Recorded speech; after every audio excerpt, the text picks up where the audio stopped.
자, 여러분들 반갑습니다. 이번 이야기는 시청자 촌놈님께서 찾아와 주셨습니다. 네, 촌놈님의 오늘 또 정말 무서운 이야기를 한번 들어볼 건데 어떤 이야기일지 같이 한번 확인을 해보도록 할게요. 네, 여보세요? 촌놈님, 네, 안녕하세요. 반갑습니다. 네, 반갑습니다. 안녕하세요. 네, 아이고 바쁘신 와중에 또 자리해 아유. 주셨네요. 감사합니다. 네, 안녕하세요. 네, 자 오늘 촌놈님께서 해주실 이야기가 어떤 이야기인지는 들어봐야 될 것 같아요. 그죠? 그렇죠. 네, 그러면 빠르게 시작을 해보도록 하겠습니다. 렛츠고! 길이십니다. 촌놈이에요.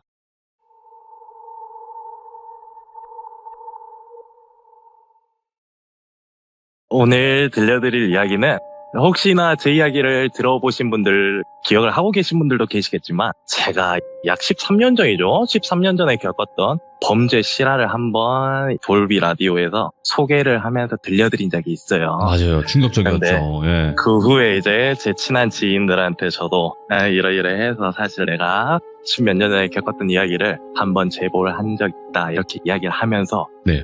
우연스레 친한 동생에게 듣게 된 이번에도 범죄 실화입니다. 와, 이거 또 충격적일 것 같은데. 네, 갈게요. 네, 바로 이야기 시작해 보도록 하겠습니다. 제가 이제 친한 동생이랑 이 이야기를 제보한 거에 대해서 이야기를 나누다가 친한 동생이 이제 저한테 이야기하길 형님 그 범죄 이야기면 저도 혹시 어차피 형님 거기 익명으로 진행되는 거면 제 이야기 한번 소개해드려도 될까요? 라고 이야기를 한번 하더라고요.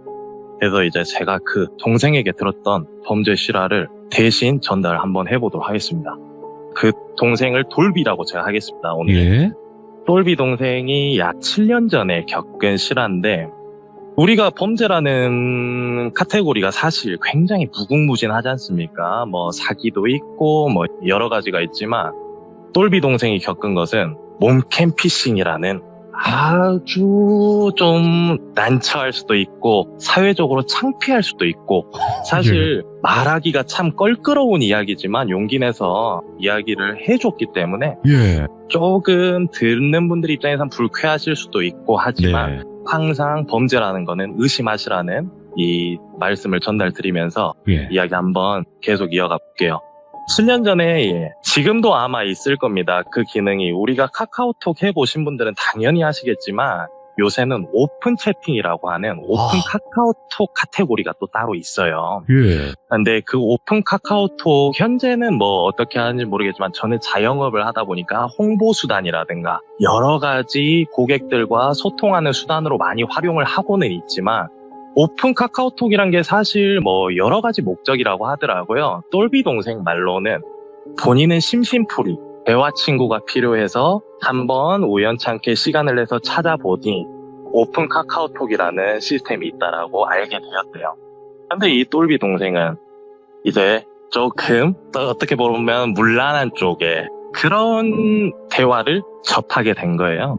근데 똘비 동생이 이제 이런 사건이 두 가지가 있는데 우선 첫 번째로 겪었던 사건은 한 여성분과 오픈 카카오톡이라는 채팅으로 알게 되어서 그냥 서로 인사도 하고 서로 그냥 일상적인 대화를 하다가 이 여성분 쪽에서도 똘비 동생이 대화를 며칠 나눠보니 조금 마음에도 드는 것 같고 똘비 동생도 그 여성분이 마음에 드는데 그 둘에게 딱 걸리는 게 한 가지가 있었습니다. 그게 뭐냐면 바로 장거리라는 게 마음에 참 걸렸대요. 근데 똘비 동생 같은 경우는 저랑 같은 지역이 전라도에 거주하고 있고 그 오픈 카카오톡으로 알게 된 여성분은 부산에 거주하시는 분이셨는데 둘이 이제 몸은 먼데 자꾸 호기심은 생기고 젊은 혈기왕성함에 자꾸 만나도 보자 이런 대화를 하고는 있었지만 실질적으로 거리가 너무 멀고 각자의 일이란 것도 있고 생활이 있기 때문에 사실상 만남이란 게 쉽게 성사되지는 못했대요. 그래서 똘비 동생은 이제 이 어린 나이에 20대 중반의 나이에 너무 궁금하고 이 여성분과 대화는 너무 좀 형식적인 대화들만 이루어지고 하다 보니 이 대화가 조금 수위가 높아지는 대화를 조금씩 나누게 되었다고 합니다. 네. 근데 문제는 여기서 시작되는 거예요. 똘비 동생이 대화의 수위를 조금씩 높일 때마다 오히려 여성분은 조금 불쾌해한다. 이런 기분보다는 오히려 맞장구를 잘 쳐주고 오히려 그에 대해서 호응도 잘 해주는 그런 조금 어떻게 보면 개방적이고 너무 이렇게 쳐내지 않는 이런 성격의 소유자분이셨대요. 근데 똘비 동생 같은 경우는 그동안 이런 형식적인 대화도 하면서 이런 나름대로 수위가 있는 대화를 진행해 가는데도 여성분께서는 딱히 불쾌함이 없다라고 본인은 인지하고 판단해버렸다라고 하더라고요. 그렇게 했던 게 이제 사실상 범죄의 시작이란 거는 어떻게 보면 우발적인 것도 참 많다라고 생각을 하지 않습니까, 모두가. 근데 그런 것처럼 똘비 동생도 약간 넘지 말아야 돼. 선을 넘어버린 거예요. 근데 그거를 여성분 입장에서 선이 넘었는지 어쨌는지는 저는 이야기를 들었을 때는 예. 사실 긴가민가 해요. 왜 그러냐면 여성분에게 조금 더 수위가 작고 높은 이런 대화를 해 갈 때도 여성분께서는 다 그래도 답변을 해주고 호응도 해주고 하다 보니까 이 똘비 동생이 이제 대화에서 멈추는 게 아닌 서로 사진을 주고받는 그 과정까지 발전을 해버린 거예요. 근데 이제 이미 이런저런 대화를 하면서 그런 대화들도 나누게 되고 이러한 대화들을 자꾸 나누게 되면서 서로의 이름도 공개를 했고 그 후 서로의 이름과 어디에서 뭘 하면서 사는지 직업은 무엇인지 이런 개인 정보들을 자연스레 누설을 해버린 거죠. 그 여성분에게. 예. 근데 요새는 뭐 인스타그램이라든가 다양한 SNS가 많잖아요. 그 당시 똘비 동생은 주로 활용하는 SNS가 인스타그램이라는 그 SNS를 활용을 했는데 똘비 동생 말로는 하는 말이 지금도 검색하려면 참 편하게 검색할 수 있어요, 형. 그러니까 항상 전 그게 무서워서 SNS를 못 하겠어요 라고 하더라고요. 근데 그 당시엔 본인 이름으로 SNS를 개설을 하고 그 SNS에 자기 이름을 넣어두고 하다 보니 그래서 이제 여성분이 똘비에 알고 있는 개인정보들로 SNS에서 검색을 해서 찾아낸 거죠. 그 후 SNS를 여성분은 원래 염탐만 하고 있었나 보더라고요. 이야기를 들어보니. 예. 근데 이 똘비라는 동생은 그것도 모르고 계속 여성분이 받아준다라는 이유 때문에 수위 높은 장난들을 계속 해간 거예요. 그러다 보니 여성분은 알고 보니 사실 이건 똘비가 잘못을 했죠. 똘비가 여자친구도 있었고 그 당시 SNS로 유추할 수 있는 게 똘비가 이제 특정 부위에 타투들이 몇 개 있습니다. 그걸로. 네, 근데 그거를 사진으로 유추를 하고 확실하게 검증을 한 후에 예. 확신이 생기니 똘비에게 사실대로 말을 하더래요. 나 사실 너 이성적으로 생각해서 계속 연락 주고받았던 거 아니야? 나도 여자로 태어났고 여자는 사회적으로 현재 약자 아니야? 근데 나도 이 정도 보험은 들어야지 확실할 것 같아서 이렇게 말하더래요. 예. 근데 똘비는 그 카카오톡 내용을 받자마자 온몸에 닭살이 돋으면서 내가 뭐에 지금 호되게 걸렸구나. 나 이거 어떻게 해야 되지? 고민을 하는데 우리가 카카오톡이란 거 한번 읽으면 숫자가 없어지잖아요. 읽음 표시가 생기다시피 이 숫자 1이 없어지자마자 여성분이 바로 답장에 너 생각 길게 하면 좋을 거 하나도 없다. 답장 바로바로 해. 내가 묻는 말에 바로 대답이 나와야지. 약간의 협박조로 바뀌었대요. 근데 이 똘비 동생은 항상 대화를 하면 잘 받아주는 여성분이었던 성격으로 알고 있었기 때문에 이렇게 너무 차갑게 이야기를 해버리고 협박식의 뉘앙스를 풍기면서 말을 하는 이 여성분이 무슨 이유 때문에 이러는가가 이제 궁금한 거죠. 예. 그렇지만 속으로는 우선 겁이 나고 궁금함도 있겠지만은 겁이 더 많이 났다고 하더라고요. 근데 겁이 너무 나니 어떻게 해야 될지는 모르겠어서 사실대로 말을 했대요. 왜 그러는지 모르겠는데 우리 대화도 잘 하지 않았냐. 근데 어떤 이유 때문에 갑자기 내 SNS까지 이렇게 검색해보고 이러는 거냐 이랬더니 맨 처음에 그 여성분은 너 여자친구 있는데 나한테 그런 농담한 거 그게 정상적이냐 이런 식으로 되물었대요. 그래서 똘비 동생은 여자친구 있는 거를 솔직하게 말을 하면 너가 대화를 이어가지 않을 것 같아 숨겼다라고 사실대로 말을 한 거예요. 그랬더니 여성분은 너 사는 거주 지역과 내가 사는 거주 지역이 실질적으로 이렇게 먼데 우리가 정말 만날 수 있을 거라 생각했어? 너 지금 돈 얼마 있어? 그랬더니 똘비 동생이 그 당시에 아르바이트 생활을 하고 있었기 때문에 돈이 없었다라고 하더라고요. 그래서 솔직하게 돈이 이렇게 얼마 없다. 그랬더니 너 SNS에 시계 사진은 뭐야? 여자친구랑 어디 여행 갔던 사진들은 다 뭐야? 너 정말 돈 없어? 똘비가 그때부터 와. 나한테 몇 날 며칠을 상냥하게 대답을 해준 건 내가 수위가 높은 질문을 할 때까지 기다렸구나라는 촉을 받았대요. 미끼를 던지면 물고기가 물 때까지 던져놓는 것처럼 미끼를 던진 거죠, 여성분은. 기다리고 기다리다가 낚일 때까지 그 수위 높은 질문들을 계속 받아준 거예요. 그 후 똘비가 또 답장을 한 몇 분 동안 하지 않으니 그 여성분이 캡처했던 대화 내용을 수십 장을 다다다다닥 보냈답니다. 근데 그 대화 내용을 본인이 차근차근 다시 읽어봤더니 똘비가 저에게 하는 말이 정말 소름 돋았던 게 본인은 수위가 높은 대화를 나누었다라고 생각했는데 사실상 수위 높은 단어나 질문을 한 거는 똘비밖에 없었던 거예요. 예. 여성분은 전혀 그 질문에 대답을 한다기보다는 그냥 이런 맞장구 정도. 오. 그 정도로만 본인은 피해자가 충분히 될 수 있다라는 대화 내용으로 보이더래요. 본인이 읽어보니까. 예.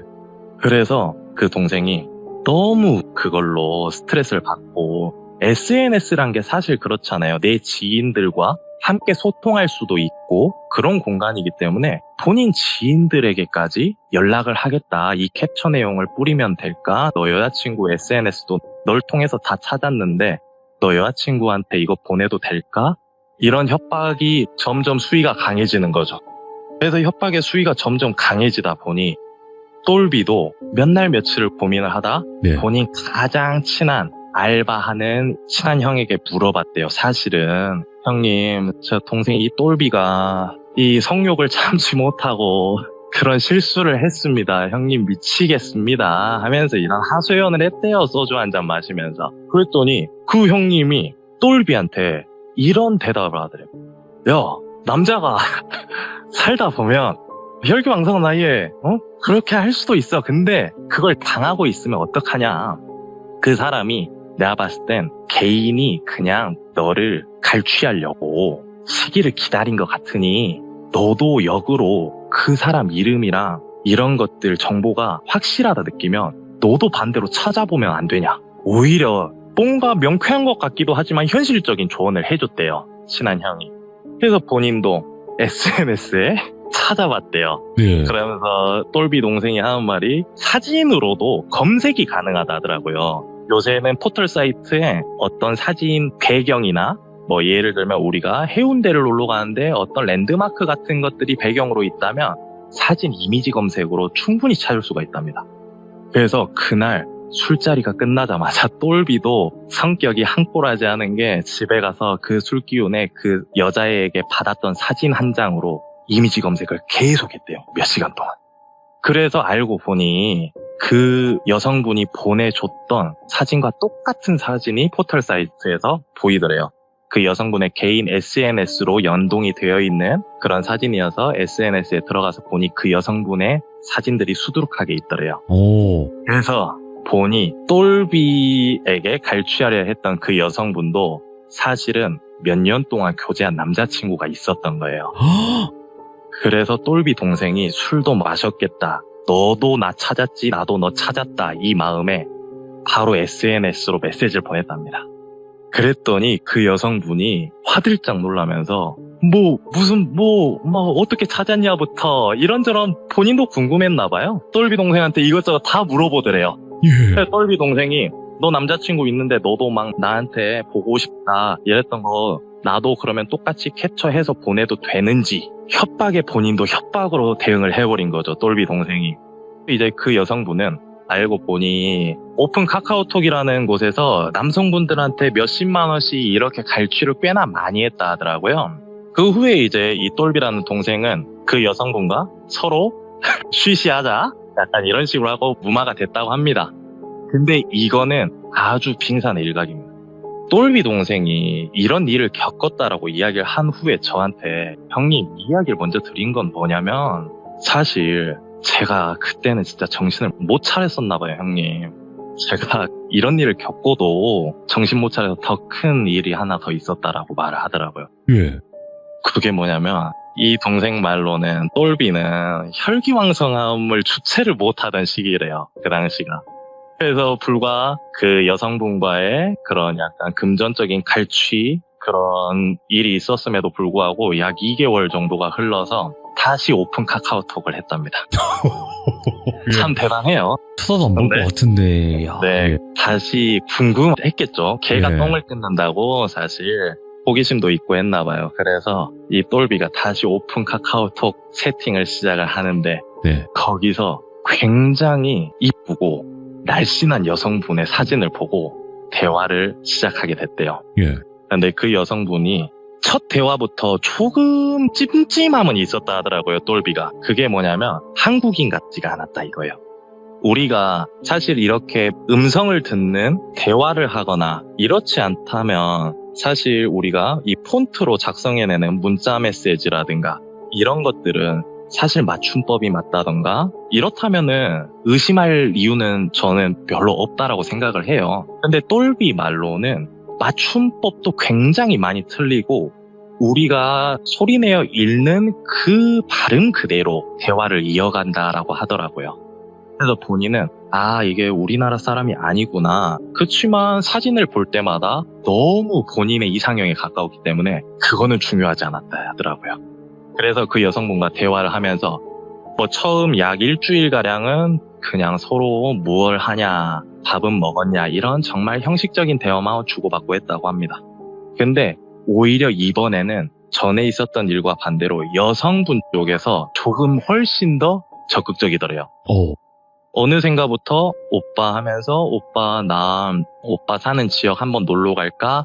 오빠 나랑 드라이브 할 수 있어? 오빠 근데 나 드라이브 하러 놀러 가면 나 당일치기로 놀러 갈 수는 없으니 내 가이드도 해줄 겸 같이 이렇게 몇 박 며칠 지내줄 수 있어? 이런 식의 굉장히 좀 적극적이죠 사실. 근데 사실 뻔하다라고 생각할 수 있는데 똘비 입장에서는 적극적이면 굳이 안 받아줄 이유는 없다라고 생각을 했다는 거예요. 예. 근데 이제 남들이 생각할 때는 이미 한번 그런 일을 된통 당해놓고도 이렇게 생각할 수 있잖아요. 그래서 제가 똘비한테 넌 근데 그렇게 당하고도 여성분이 그렇게 먼저 적극적으로 한다니 의심부터 들진 않았어? 라고 물어봤더니 형님 근데 사람이 본성을 누가 이깁니까? 본능을 누가 이겨요? 저에게 그 말을 듣자마자 저는 똘비 이 말만 그냥 듣고 경청이나 해야겠다. 예. 여성분이 계속 매일같이 특히 저녁이 된 시간부터는 굉장히 음담패설이 능수능란한 사람처럼 그런 대화를 자꾸 이어가더래요. 예. 그러면서 이번에는 여성분 쪽에서 먼저 요구를 하는 거예요. 예를 들면 똘비가 샤워를 하고 나왔다라고 하면 샤워하고 나왔어. 근데 왜 나한테 사진 안 보내? 뭐야? 이렇게 굉장히 정말 오픈마인드여도 굉장한 오픈마인드식의 대답들을 내놓더래요. 예. 그래서 똘비가 정신이 팔릴 만큼 여성분이 너무 이렇게 유혹을 하다시피 매혹적이게 접근을 하기 때문에 똘비가 결국은 그 다음 수위가 굉장히 높은 대화들로 이어갔답니다. 그러면서 수위가 높은 대화를 나누면서 서로의 이런 신체 부위 사진들도 나누게 되고 그 후 영상통화를 하자면서 이제 똘비가 그 당시 본인의 이런 신체 부위를 노출한 그런 영상통화도 짧게라도 나누었다고 말하더라고요. 근데 시작은 여기부터예요.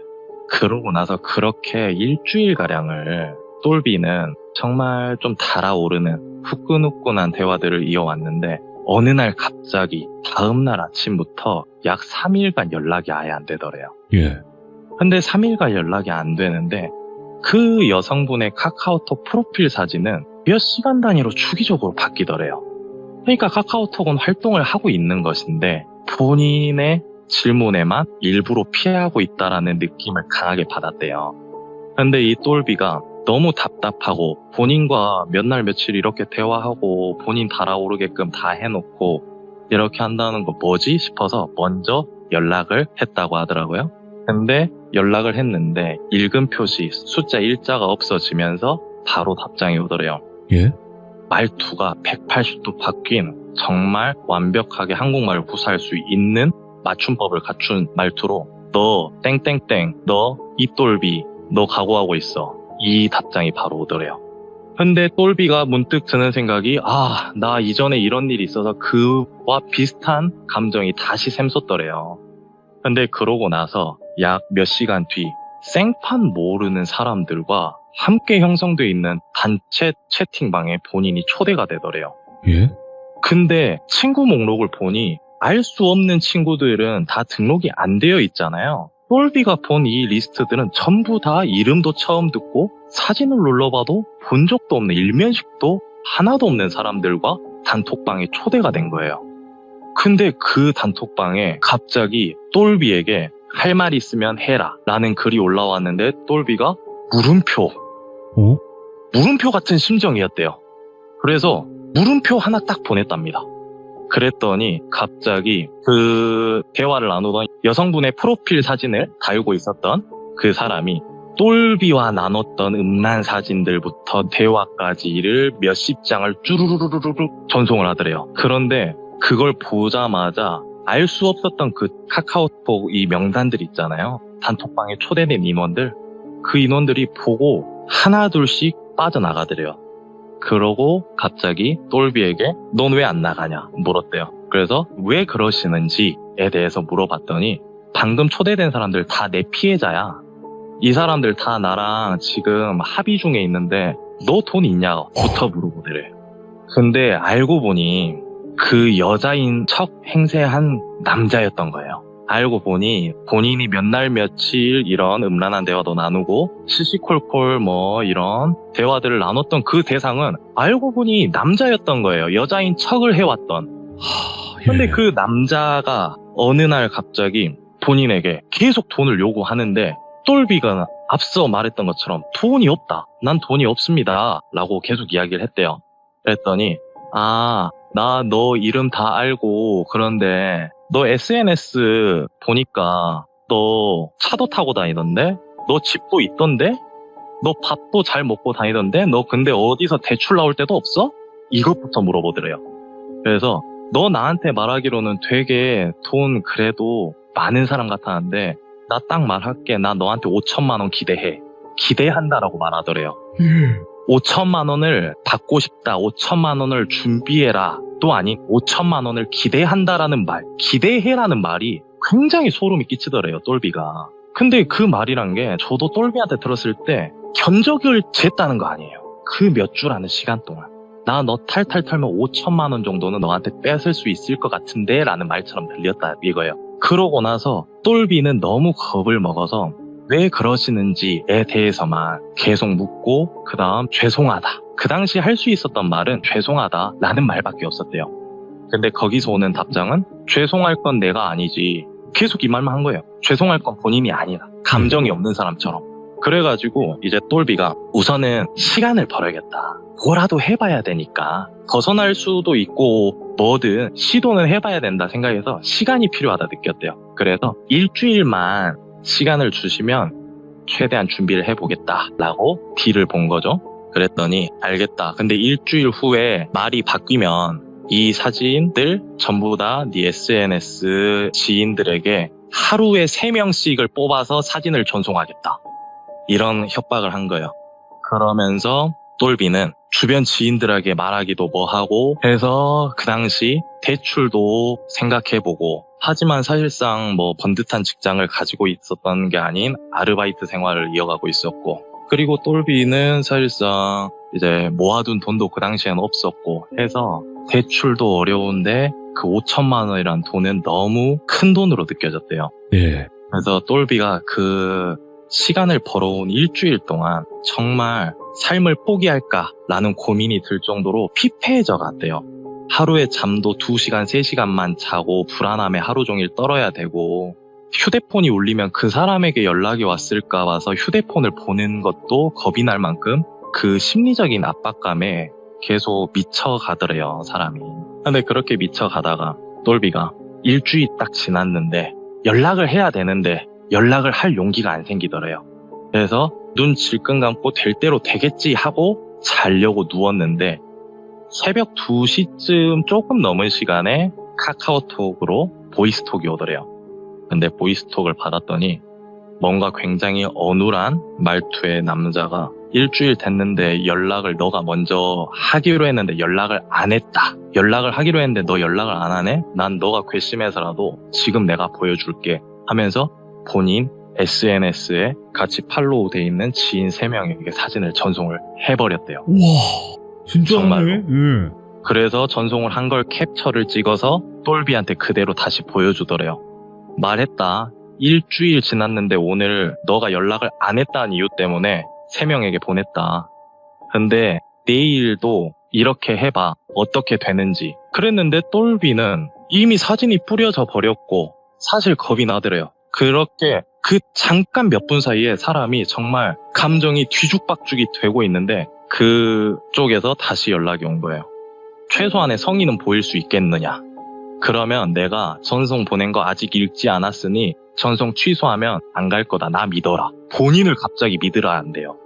아직 안 읽었다. 내가 확인시켜 줄 수 있다. 메시지 전송 취소하면 그 사람들 못 본다. SNS에 그런 기능이 있나 봐요. 근데 메시지 전송 취소를 하면 읽지 못한다 하니 최소한의 성의라도 보여야겠다. 예. 이제 마음이 한시름 놓아진대요. 예. 똘비 말로는. 그래서 우선은 1차 관문은 뭔가 넘어섰다. 라는 그 기분 때문에 선생님 제가 사실 딱 지금 탈탈 털어서 50만 원 있습니다. 50만 원이라도 어떻게 해드릴까요? 그랬더니 50만 원이라도 준비를 해라. 근데 문제는 계좌이체를 해야 될 거 아니에요. 얼굴도 모르고 이름도 모르고 그런 사람 어디서 만나자고 할 수도 없는 노릇이고. 그랬더니 그 사람이 한 말이 50만 원? 그러면 너 통장 잔고에 50만 원 있는지부터 확인을 좀 시켜주라. 그래서 이제 똘비가 계좌 잔액을 인정을 시켜줬어요. 그랬더니 그래. 그러면 우선 너 돈은 있긴 하네. 오늘 늦었으니 자라. 갑자기 또 배려를 베풀어준대요. 와, 예. 사실 이거를 듣고 있는 저는 똘비한테 이야기를 들었을 때 저 사람 조금 오락가락한 사람인가? 라는 생각밖에 안 들어요, 사실. 근데 똘비 입장에서 봤을 때는 사람을 쥐락펴락하는 것처럼 느꼈다라고 하더라고요. 네. 그래서 당근과 책찍을 적절하게 분배를 하면서 사람을 긴장감에 계속 조이게끔 만들어 놓고 본인 손 위에서 주물럭거리고 있는 게 돼버렸죠, 이제. 근데 그 다음날 똘비가 이번에는 내가 먼저 연락을 해야지 그래도 어느 정도 좀 용서받을 수 있지 않을까, 구제를 받을 수 있지 않을까 싶어서 먼저 연락을 했답니다. 선생님, 제가 이래서 어제 보여드렸던 그 금액이라도 성의를 한번 보일까요? 라고 했더니 거기서 하는 말이 카카오톡으로 어디 사업장 누구누구입니다. 현재 팀장님께서 자리를 비우셔서 제가 대신 일을 처리해 드릴게요 하면서 저의 성별은 여성입니다 라면서 다른 관리자라고 말을 하더래요. 오, 조직이야. 똑같은 뭐야. 카카오톡 그 사용자인데 본인이 대화를 나눴던 거는 또 남성분이라고 했잖아요. 근데 갑자기 여성 관리자가 담당자라면서 팀장님이 자리를 비웠으니 그렇대요. 그래서 똘비가 그때 느꼈던 거는 이게 조직적으로 움직이는 소위 말하는 조직 피싱범들인가? 라고 생각을 했대요. 근데 그렇게 생각을 해서 이게 내가 구제를 받고 싶어서 머리를 쓴다고 빠져나갈 수 있는 게 아니구나. 그래서 이제 그때부터 당황스러우니까 인터넷 검색을 굉장히 많이 했대요. 예. 근데 본인과 비슷한 사례를 가진 피해자들이 이 고민글을 올린 내용들이 굉장히 많더래요, 인터넷에. 굉장히 많은 걸로 하나- 저도 알고 있어요. 네. 예. 하나하나 읽어보니 모두가 하나같이 하는 말이 절대 돈을 보내서 안 된다. 돈을 보내게 되면 그 돈이 있다는 걸 알게 되는 거기 때문에 그 사람들은 어떻게든 뼛속까지 다 뺏어간다. 그러니까 돈을 보내는 것보다 차라리 창피하더라도 경찰에게 신고를 해서 나라의 보험을 받는 게 맞다라는 내용들이 전부였대요. 그래서 본인도 이제 어느 정도 자포자기를 했는데 사실상 본인의 많은 지인들에게 이게 유포가 돼버리면 본인은 사실 너무 힘들 것 같더래요. 창피한 것도 창피한 거지만 그동안 본인이 이렇게 웃으면서 대화를 나누고 함께 해왔던 사람들에게 보여지지 못했던 모습이라는 게 그 보여지지 않았던 모습을 들통나는 게 참 어렵더래요. 마음의 준비가 쉽사리 안 되더랍니다. 그게. 예. 그래서 똘비가 어떻게든 나눠서라도 하겠는데 사실은 제가 맨 처음에 카카오톡을 하고 대화를 나눌 때 돈이 있어 보였던 건 상대방이 여성이라고 생각했고 저는 제 이상형에 가까운 그런 모습의 여성분이라고 생각을 해서 좀 없는 허영심을 보였다. 쉽게 말하면 허세를 부렸다라고 긴 장문을 메시지를 보냈대요. 그랬더니 거기서 읽고 몇 시간이 지나서 답장이 와서 그러니까 너는 5천만 원이라는 돈이 전혀 구할 수 없는 돈이냐를 묻더래요. 그래서 이제 똘비가 솔직하게 말했답니다. 그랬더니 그쪽에서 갑자기 제안을 하더래요. 그러면 내가 시키는 대로 할 수 있는지. 그래서 똘비는 뭐 어떻게든 구제받거나 용서받거나 이 사건을 해결하려면 뭐든지 하겠다라고 했더니 일을 시키겠다는 건 아니다. 너 똘비야 이 휴대폰에 어떤 어플을 깔아라. 금융 어플인데 그 공동 우리 모든 계좌를 다 연결해서 잔액을 볼 수 있는 어플리케이션이 있습니다. 현재도 그런 게 있어요? 예. 네, 이제 저도 카드를 여러 가지를 쓰고 하면은 하나하나 들어가서 찾아보기 어려울 때는 그 어플리케이션으로 잔액들이나 이런 거를 한 번에 다 찾아볼 수가 있어요. 어떻게 보면 공동 금융 앱이라고 하죠. 그런 어플리케이션이 그 당시에도 있었나 봐요. 근데 이제 똘비한테 그 어플을 추천하면서 이걸 깔아라. 깔았습니다. 그러면 인증을 해라. 그러고 똘비는 인증했습니다. 하니 그러면 거기에 맨 어디에 들어가서 어떤 이 화면에 보이는 그거를 캡처를 해서 본인에게 보내라. 근데 그 캡처한 화면이 아까 제가 말했던 전 계좌 잔액 이거였던 거예요. 근데 정말로 똘비 그 당시에 잔액은 몇십만 원이 없었대요. 그래서 선생님 제가 이래서 몇십만 원밖에 진짜 없습니다. 속이려고 하는 게 아닙니다. 이럴 식으로 얘기했대요. 그랬더니 너 그럼 내가 너 진짜 허세 부린 거라고 믿어야 되는 거냐? 라는 식의 질문을 받았대요. 그래서 정말 여성분 앞에서 있어 보이고 싶고 조금 허세 부리고 싶은 마음에 없는데 있는 척 허영심을 좀 부렸다라고 솔직히 말을 했대요. 그랬더니 그쪽에서 우선은 내가 그러면 너를 담당하는 부서는 우리 부서이기 때문에 내가 우리 관리자들끼리 이야기를 해보겠다. 굉장히 조직적인 것처럼 말을 하더래요. 계속. 그러고 나서 단 하루 만에 남자 담당자랑도 대화를 나누고 여자 담당자와도 대화를 나누고 그다음 그 위에 팀장이란 사람과도 대화를 나누고 하는데 그 남자 관리자란 분은 똘비씨 제가 진짜 사실은 똘비씨 처음부터 대화 나눈 카카오톡들을 쭉 읽어봤는데 똘비씨 나쁜 사람 아닌 것 같아서 제가 똘비씨 도와주고 싶어요. 그러니까 이거는 제가 팀장님 몰래 보내는 메시지입니다. 제가 이거 메시지 보내고 읽음 표시 뜨면 바로 메시지 지울 수도 있습니다. 이런 식으로 본인 편을 들어주는 남자 담당자가 있더래요. 그래서 남자 담당자는 항상 오후 약 2시부터 6시까지만 대화가 가능했대요. 그래서 그 남자 담당자 맨날 출근하기만 기다렸다 하더라고요. 거기는. 이 똘비가 남자 담당자가 이제 몇 날 며칠 동안 본인을 조금 위로해주고 본인을 걱정해주듯 똘비씨 빠져나갈 수 있어요. 똘비씨 이거 우리가 최대한 제가 이거 자료 삭제해서라도 이렇게 하겠다.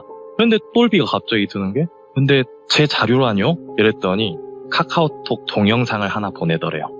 어떤 PC의 바탕화면에 이 똘비 이렇게 폴더가 하나 있더래요. 이 똘비 폴더를 더블 클릭해서 들어갔더니 몇 월 며칠에 나눴던 대화들과 이 똘비 지인 리스트, 이 똘비 개인 SNS, 이 똘비 노출 사진들 이렇게 카테고리를 다 분류해서 다 저장을 해놓고 그거를 하나하나 더블 클릭해서 들어가는 동영상이더래요. 근데 마지막으로 동영상이 끊기기 전에 마지막 장면이 이 똘비 재산 내역 그 폴더에 들어가서 문서를 켜는데 이 똘비 차량, 어떤 모델, 보유 중, 몇 년식, 차 남바까지 상세하게 개인의 정보들이 상세하게 다 적혀 있더래요. 몇 날 며칠을 수정해서 계속 고친 것처럼 너무 디테일하게 적혀 있더래요. 그러면서 그 동영상을 끝으로 똘비가 아무 말도 못하고 있으니 그 남자, 본인을 옹호해주던 그 담당자가 제가 이 재산 내역 이거 조금만 수정하면 똘비씨 5천만 원은커녕 진짜 똘비씨 있는 돈에서 끝낼 수 있다.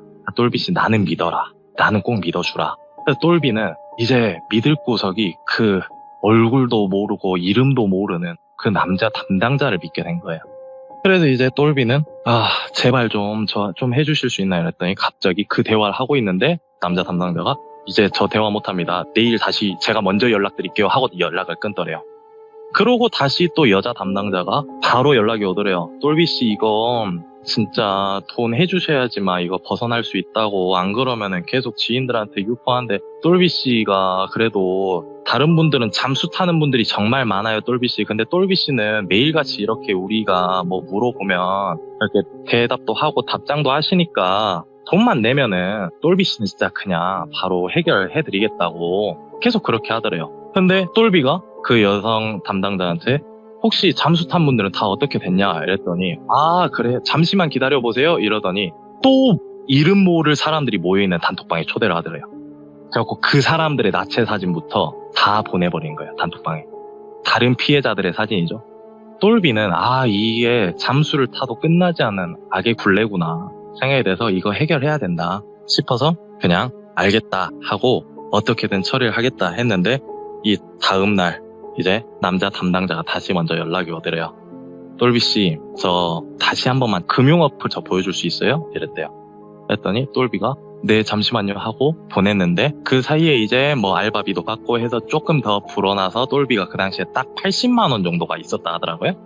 그래서 이제 그 남자 담당자가 똘비씨 진짜 뭐 근데 제가 이 재산 내역 이거는 바꿔 놓을 수가 있는데 우리 팀장님이 보시고 했을 때 눈치를 안 채실지 모르겠다. 저는 제가 만약에 이걸 고쳤다라고 들키게 되면 저 진짜 어떻게 될지 모른다. 제가 큰일 날 수 있어요, 똘비씨. 그런데 똘비는 또 똘비도 나름대로 이 사람이 그래도 본인에게는 동아줄 같은 사람이고 하니까 걱정이 되더래요. 그래서 똘비가 그러면 제가 팀장님과 직접 다시 대화를 해보면 안 되겠냐 이랬더니 그 남자 담당자가 똘비씨 아직 팀장님한테 바로 하실 필요 없이 제가 최대한 똘비씨 사정 좋게 말해볼게요 이런 식으로 굉장히 냉정하게 대처를 잘 해주더래요. 근데 그러고 나서 이제 남자 담당자가 똘비씨 근데 솔직하게 있는 대로 말해봐요. 그 카카오톡 내용 보면 뭐 차도 다 작아고 뭐 이렇다는데 정말 그 5천만 원이 정말 없어서 그래요? 이렇게 물어보더래요. 그랬더니 똘비가 차량은 사실 제가 뭐 이러이러한 사정으로 장기 렌트를 해서 타고 있고 그다음 뭐 이런 개인의 사정들을 다 말했대요. 그러다 보니 본인의 현재 금전적인 상태부터 처해져 있는 환경, 그 당시 이제 똘비가 조금 금전적으로 또 많이 힘들었던 시기라고는 하더라고요. 그래서 이제 그런 이야기까지 얼굴도 모르고 이름도 모르는 그 사람에게 말을 계속 하게 되더래요. 그러고 나서 약 3일 정도가 또 그쪽에서 일방적으로 안 오더래요, 연락이. 그러고 나서 그 팀장이란 사람이 다시 연락이 와서 너 돈 준비됐냐? 했더니 똘비가 저 진짜 때려 죽어도 80만 원밖에 진짜 없습니다. 저 진짜 어떻게 돈이 없습니다. 이랬대요. 했더니 갑자기 똘비한테 너 그러면 80만 원이라도 확실하게 할 수 있냐? 제 전재산 80만 원인데 제가 탈탈 털어서 그거 어떻게든 하겠다. 그랬더니 그럼 너 80만 원 어디로 바로 준비해서 가져올 수 있냐? 물어봤대요. 그랬더니 똘비가 알겠습니다. 저 80만 원 어떻게 어디로 뭐 보내드려야 될까요? 그러니까 너 80만 원 현금으로 뽑아서 우선은 손에 쥐고 사진을 찍어서 보내라 했대요. 똘비가 바로 은행으로 뛰어갔답니다. 바로 은행으로 뛰어가서 본인 통장에 있는 돈을 전부 뽑았는데 정말 그게 택시비 빼면은 딱 80만 원 정도 할 수 있을 81, 2만 원 정도가 있었다 하더라고요. 그걸 다 인출을 했대요. 인출을 해서 사진을 찍어서 보낸 후 제가 이렇게 전부 82만 원 정도 있습니다 라고 솔직하게 말을 했대요. 그랬더니 너 인출했으면 그러면은 금융 앱 그 사진 다시 찍어서 보내봐라. 이랬는데 당연히 빵빵이죠. 없어요 이제 똘비는. 그래서 그래 그러면은 내가 주소를 찍어줄게. 어디로 우선 올 수 있냐? 이렇게 답장이 오더래요. 근데 똘비가 그 말을 듣고 엄청 놀란 게 뭐냐면 똘비가 수도권이나 경기도권 사는 게 아닌 전라도에 살고 있잖아요. 네네. 이 지역에 어떤 동 어디로 와라 하면은 사실상 이 지역 사람이란 소리예요. 그 상대방이. 근데 이 지역의 어떤 동 어디로 와라. 이거는 이 지역에 거주하거나 이 지역을 굉장히 빠삭하게 잘 아는 사람 같다 느꼈대요. 근데도 이거 내면은 우선은 해결해줄. 그래서 80만 원 그래 없어도 어떻게든 살 수 있겠지 이 생각으로 우선은 그냥 가자 했대요. 그래서 너무 무서워서 달달달달 떨려서 택시를 타야겠다 싶어 택시를 타고 그 주소로 가서 내렸답니다. 근데 그 주소에 내렸을 때는 굉장히 좀 오래된 파출소 하나 있고 나머지 길거리는 상가 건물인데 굉장히 오래된 폐상가 건물들로 이루어져 있는 굉장한 달동네 같은 동네였대요. 근데 그 상대방이 찍어준 그곳으로 똘비는 가서 이제 카카오톡을 메시지를 보내는데 답장이 굉장히 안 오더래요. 그래서 똘비는 이제 가만히 기다리면서 카카오톡이 오기만을 기다리는데 하필 또 휴대폰 배터리가 얼마 없는 거예요. 똘비는 이제 애가 타는데 배터리가 2%가 남았을 때 답장이 오더래요. 예. 몇 시간쯤 지나고 나서. 어떤 상가 1층으로 오라고 이렇게 이야기를 하더래요. 그래서 상가 1층에 도착을 해서 도착했습니다. 이랬더니 오른쪽에 보면 위로 올라오는 계단 보이냐고 답장이 오더래요. 네. 한창 찾아봤는데 불빛이 아예 없다 보니까 그 상가 건물의 2층으로 올라가는 계단을 찾는데 굉장히 헤맸다 하더라고요. 근데 똘비가 그 계단을 우여곡절 끝에 찾고 계단 보입니다 이랬는데 불빛이 하나 없는 그 실내 2층으로 올라가는 계단이 그렇게 안 보일 수가 없대요, 똘비가. 그래서 그 계단을 올라가는데 배터리 휴대폰은 없지, 계단 위에 올라가면 혹시 누군가가 기다리고 있을까 봐 그것도 굉장히 겁나지. 그래서 계단을 한 칸 한 칸 올라가는데 다리가 떨려가지고 도망칠까를 생각했대요.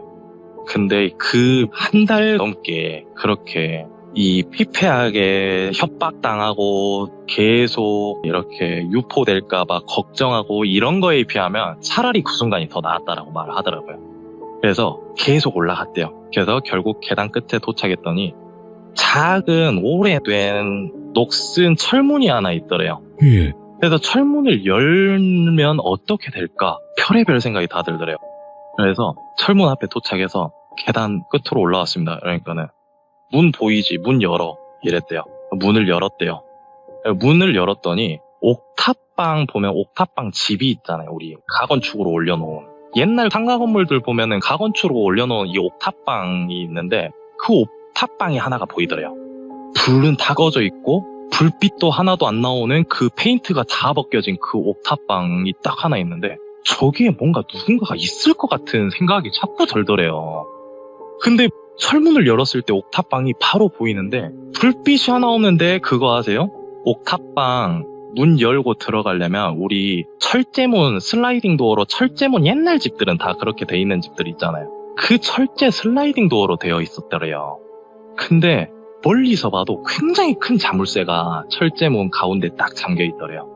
근데 그 철제문 이 통유리 뒤에서 방 불은 다 꺼놨는데 TV만 켜놨을 때 퍼지는 이 빛이 보이더래요. 분명히 여기 사람 사는 것 같은데? 이 느낌이 딱 들더래요. 근데 본인은 이 계단을 올라오면서 절대 사람이 살 수 없는 집이라고 생각을 한 그렇게 된 엄청 오래된 폐건물인데 그래서 우선은 문을 열고 얼음이 돼 있는데 답장이 오더래요. 문 열었어? 그러면 바로 문 나오자마자 문지방 밑에 화단이 있으니까 거기 있다가 돈 봉투 놔두고 바로 가 이랬대요. 갔대요. 내려오자마자 휴대폰이 꺼져가지고 뒤도 안 돌아보고 계속 뛰었대요. 근데 허름한 파출소가 하나 있었기 때문에 허름한 파출소가 보이니까 이제 여기서 벗어났나? 근데 벗어났는지 모르는 거잖아요. 휴대폰도 꺼져 있고. 그래서 당장 택시를 타고 다시 집에 와서 휴대폰부터 켰답니다. 근데 그 후로 어떠한 답장도 어떠한 연락도 없이 그냥 그대로 돈 봉투만 올려두고 끝났대요. 그러고 뭐야 이렇게 싱거운 거였어? 나름대로 똘비는 속이 시원했대요. 나 한 달 고생했는데 5천만 원 내거나 내 사진 유포될 뻔한 거 80만 원으로 메꿨네? 와, 나 대단하다. 혼자서 자축을 했대요, 그렇게. 얘도 애가 제정신 아닌 것 같아요. 근데 그렇게 해서 혼자서 막 이제 홀가분하다 해서 이제 뭐 통장 잔고도 없고 하니까 집에 있는 1,000원짜리랑 몇백 원짜리 모아서 소주 몇 병 사서 집에서 혼자서 마실 만큼 그렇게 속이 후련하대요. 그렇게 해서 속이 후련했는데 2달 정도 지났을까? 모르는 번호로 카카오톡 영상통화가 오더래요. 저장이 안 돼 있는 알 수 없는 친구가. 똘비가 2달이 지나서 또 좀 잠잠해지니까 뭔가 싶죠. 그래서 그 전화가 오는데 사람들이랑 모임 자리에 있었대요, 똘비가. 엄청 심장이 벌렁벌렁 거리더래요. 이걸 받아야 되나? 받아야 되나? 근데 영상통화를 일부러 안 받았대요. 그랬더니 3번이고 4번이고 계속 오더래요, 영상통화가. 그래서 똘비가 이거 받아야 되나 하다가 안 받으면 또 예전처럼 왜 연락 안 해? 이랬던 생각들이 문득 떠올라서 영상통화를 받았대요. 근데 좀 머리가 벗겨지신 약간 40대 한 후반에 굉장히 몰골이 날렵하신 남성분이 앉아서 영상통화를 하더래요. 예. 그래서 이똘비 씨 맞으세요? 이랬는데 그 말 자체도 굉장히 무섭더래요. 그래서 네, 제 이똘비 맞는데 누구세요? 이랬더니 저 부산 사이버 경찰청이다. 그래서 내가 혹시 뭔가 잘못했나? 이랬더니 이똘비 씨 맞으시죠? 그래갖고 네, 맞습니다. 이랬더니 혹시 신분증 갖고 있냐 물어보더래요. 예? 그래갖고 똘비가 네, 신분증 갖고 있는데 왜 그러시죠? 이랬더니 신분증 한번 보여달라 했대요. 근데 이제 똘비는 그런 것들을 믿을 수 없는 트라우마가 생겨버린 거예요. 그 단기간에. 그렇지. 그래서 이제 똘비가 제가 사실 무서워서 그런데 솔직하게 말했대요. 개나지였는데도 무서워서 그런데 경찰이란 거 한번 확인시켜 주실 수 있어요?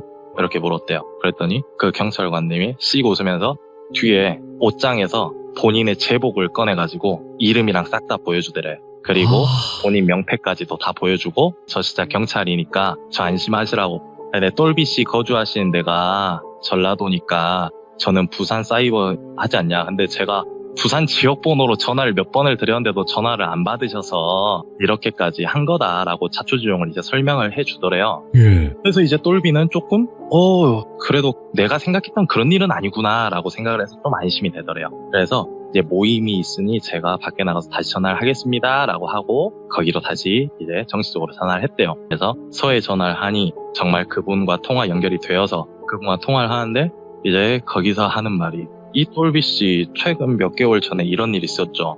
라고 묻더라고요. 그래서 네, 있었습니다. 그러니까 알겠습니다. 그래서 뭐야 이게 끝인가 싶어서 왜 이렇게 심각주해서 더 물어봤대요. 그랬더니 아니 똘비 씨는 피해 금액이 작아서 혹시 맞는지 나중에 참고인 정도로 해야 되는데 우리가 우선은 피해자 수를 정확히 파악을 하는 데 있어서 똘비 씨가 금액이 제일 적다. 근데 여기 보니까 피해 금액이 몇 천만 원인 사람들도 있고 몇 억인 사람들도 있었대요.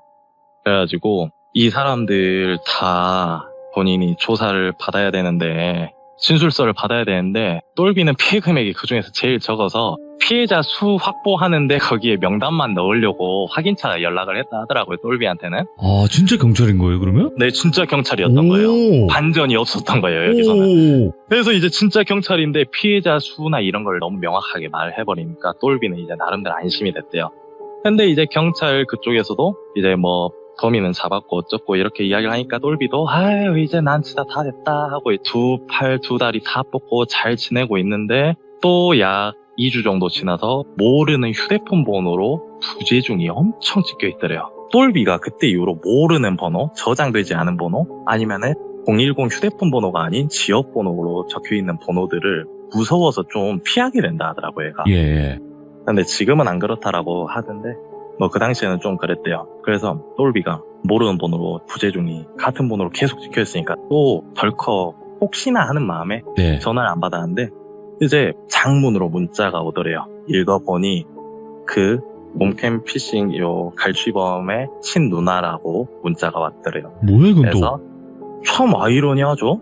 그래서 뭐지 피싱범이 똘비는 이제 생각 정리가 안 되는 거예요. 왜냐하면 굉장히 팀이나 이런 부서들이 나눠져 있는 큰 조직 같았다고 느꼈다 했잖아요. 똘비는 분명히 본인이 어떤 조직에 걸려서 이런 연결망들이 엄청 크고 피해자도 굉장히 많고 이런 줄 알고 있는데 어떤 누구의 누나인 줄 알고 누가 본인한테 이렇게 한 줄 본인은 특정된 사람이 전혀 없는데 누나가 연락이 왔다니까는 아이러니한 거예요. 그래서 앞뒤가 뭔가 안 맞다라고 생각이 든 거예요. 그래서 이거 무슨 소리까 해서 우선 전화를 했대요.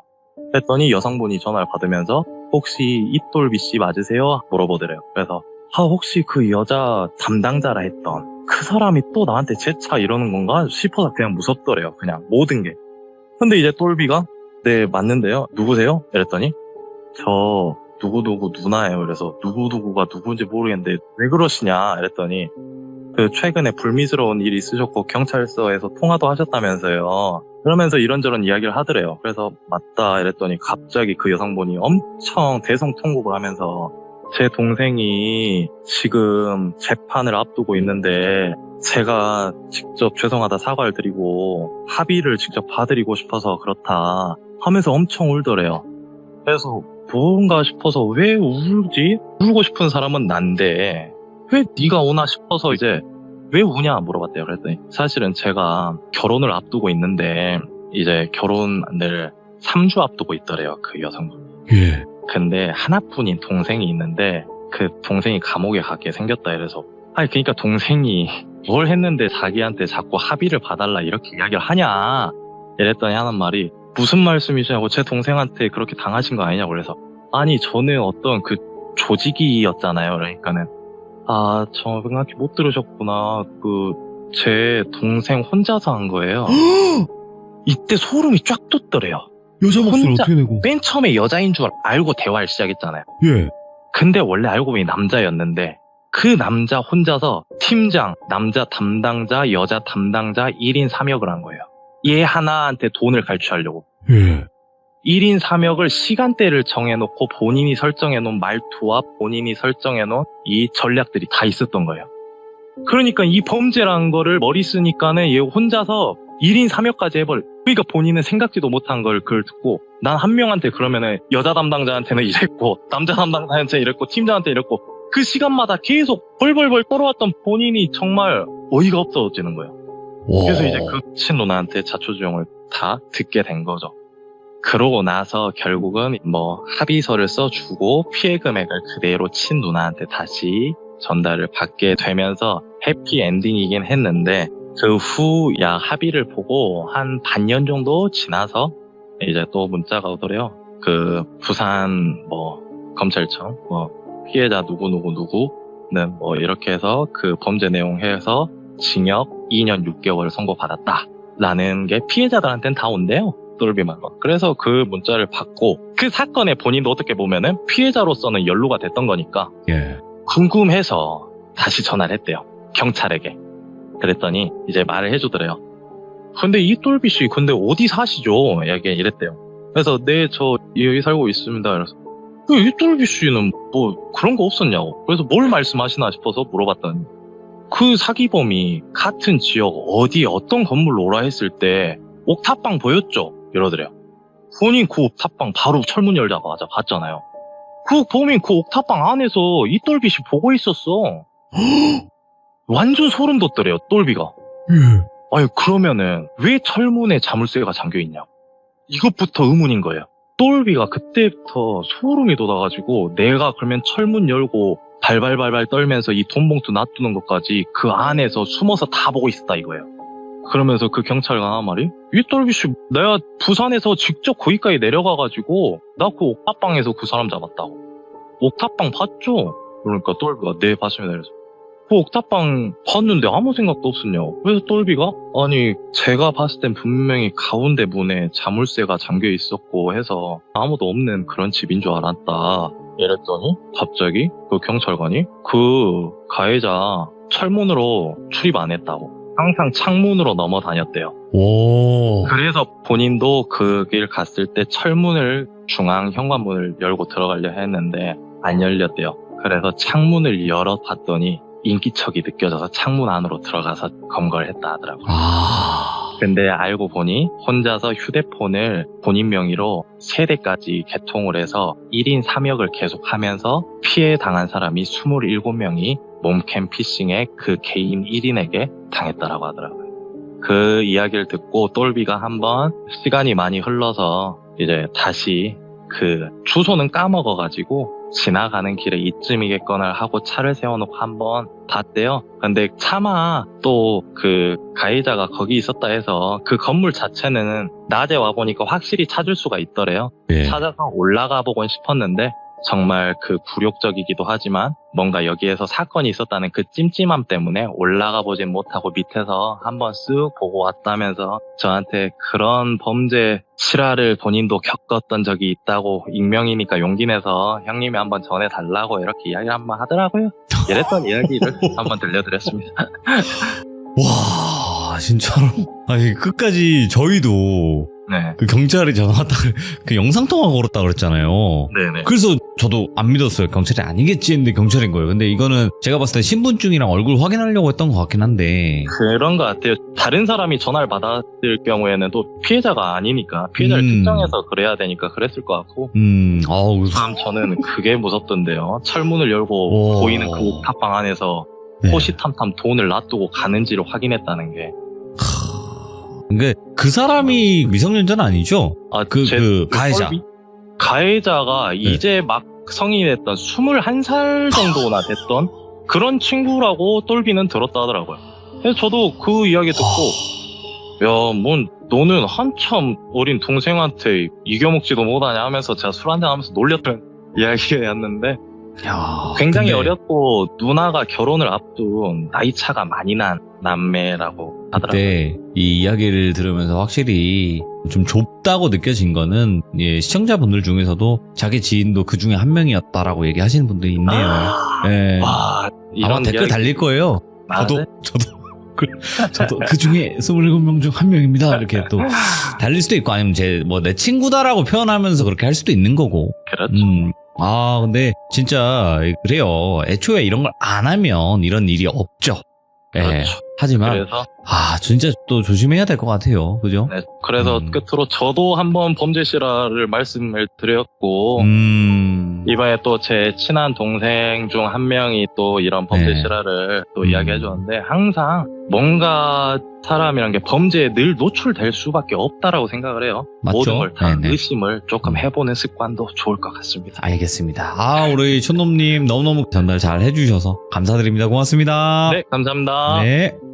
자, 이거 실제 있었던 사건이고 피해자분들이 거의 한 27명까지 있었던 그런 사건이었는데 우리 시청자분들의 생각이 정말 다 한 분 한 분마다 달랐었어요. 어떤 분들은 그 잘못했기 때문에 그렇게 당한 거다라고 하는 사람도 있고 그래도 범죄의 피해자인 건 맞다라고 하는 의견들도 있었어요. 그래서 여러분들의 의견을 댓글로 꼭 남겨주시길 바라겠습니다. 그리고 혹여나 피해자였던 분들이 계시다면 내 친구가 피해자였습니다 라고 꼭 써주시길 바라겠습니다. 감사합니다.